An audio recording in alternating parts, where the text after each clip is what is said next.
Po tretíkrát otvoril pivovar Heineken Slovensko svoje brány širokej verejnosti pri príležitosti Dňa otvorených dverí 2012. Udialo sa tak v sobotu 22. septembra, pričom počet návštevníkov i napriek chladnejšiemu počasiu prekonal predošlé ročníky. Už od rána 9. hodiny, kedy sa pomyselne otvorili brány pivovaru, začali prúdiť návštevníci, ktorých prilákalo pivo. Asi väčšina z nich si hlavne v doobedňajších a skorých poobedných hodinách dopriala exkurziu po pivovare. Pri nej im zamestnanci pivovaru ukázali cestu, ktorú prekonajú 3 základné zložky zlatého moku od príchodu do pivovaru, až kým si pivo nájde svojho zákazníka. Tými 3 základnými zložkami sú jačmeň, voda a chmel. Najprv sa jačmeň prebudí k životu, naklíči a uvarí sa z neho slad. Ten sa potom procesom varenia postupne mení pridávaním chmelu a vody na pivo. Aby sa však skutočne mohlo volať pivom, musí dozrieť a ako vravia skúsení pivovarníci uležať. Po filtrácii posledných nečistôt sa dostáva už do sudov, fliaš alebo plechoviek a je pripravené vyraziť na cestu za svojím zákazníkom. Tento deň pivo urazilo len pár metrov a ocitlo sa na stoloch, ktoré stáli priamo v pivovare v blízkosti hlavného pódia, na ktorom prebiehali rôzne súťaže, ale hlavne s pribúdajúcim časom ladili svoje nástroje hudobné skupiny. Tých bolo dokopy 5 a vystúpili v nasledovnom poradí: ZBG, Replay Band, Billy Barman, Hex a nakoniec i za asistencie Dažďa Desmod.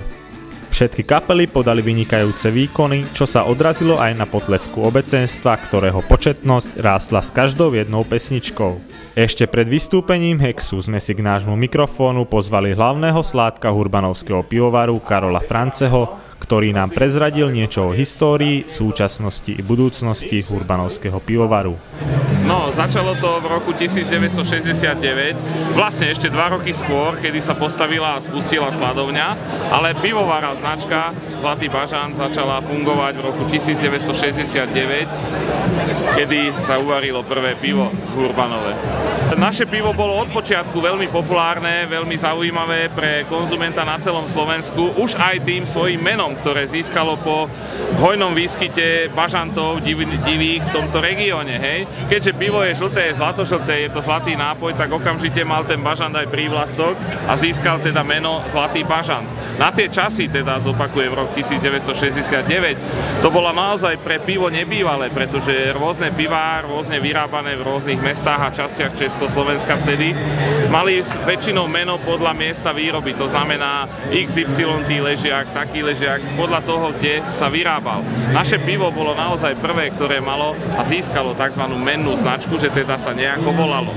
Volalo sa Zlatý bažant. Vstúpil sem zahraničný kapitál do rôznych oblastí života na Slovensku, tak tomu sa nevyhli ani pivovari a z nášho pivovaru najprv vznikla štátna akciová spoločnosť, ktorá neskôr sa dostala a dopracovala teda až ku privatizácii a skončilo to tak, že sa podpísala spoločenská zmluva so spoločnosťou Heineken z Amsterdamu, aj keď svojho času boli v hre aj iné pivovarnícke spoločnosti, ale teda nakoniec súťaž vyhral Heineken. Takže to bolo v roku 1995 a odtedy sa datuje teda spolupráca s Heinekenom. Keď ten pivovar začal, čo som spomínal, v tom roku 1969, tak bol postavený na kapacitu 600 000 hektolitrov piva za rok, čo patrilo vtedy na tú dobu k stredne veľkým až veľkým pivovarom. Hej? Samozrejme, vďaka úspechu tohto piva na trhu na celom Slovensku, pretože bažant bol ako prvé a jediné pivo vyvážaný do všetkých oblastí Slovenska, lebo vtedy vládli také predpisy, že jednotlivé pivovary mohli predávať svoje pivo vo svojom okolí predovšetkým, ale bažant si veľmi rýchlo vynútil výnimku od konzumenta, pretože ho chceli piť aj v Košiciach, aj vo Vranove, aj v Michalovciach. Vďaka tomu sa veľmi rýchlo začalo uvažovať o rozšírení pivovaru, o zvýšení jeho kapacity. Toto sa začalo už ešte pred privatizáciou, ale dokončené to bolo až po vstupe Heinekenu do spoločnosti, ktorý tu investoval naozaj veľké peniaze a rozšíril kapacitu nášho pivovaru na dnešných 1,9 milióna hektolitrov piva za rok, teda viac ako trojnásobok pôvodnej kapacity.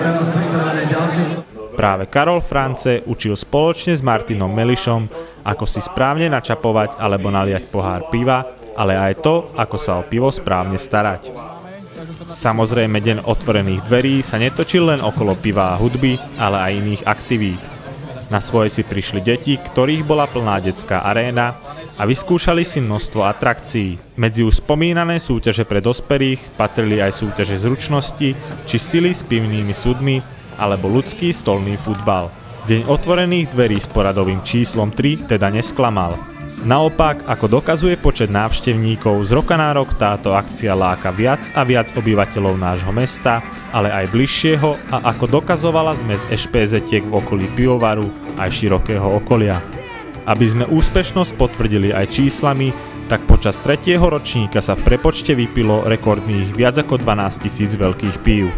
U návštevníkov dominoval Heineken, Zlatý bažant a Bažant Radler. Prehliadkovú trasu Hurbanovského pivovaru absolvovalo v sprievode odborníkov viac ako 2500 milovníkov Zlatého moku.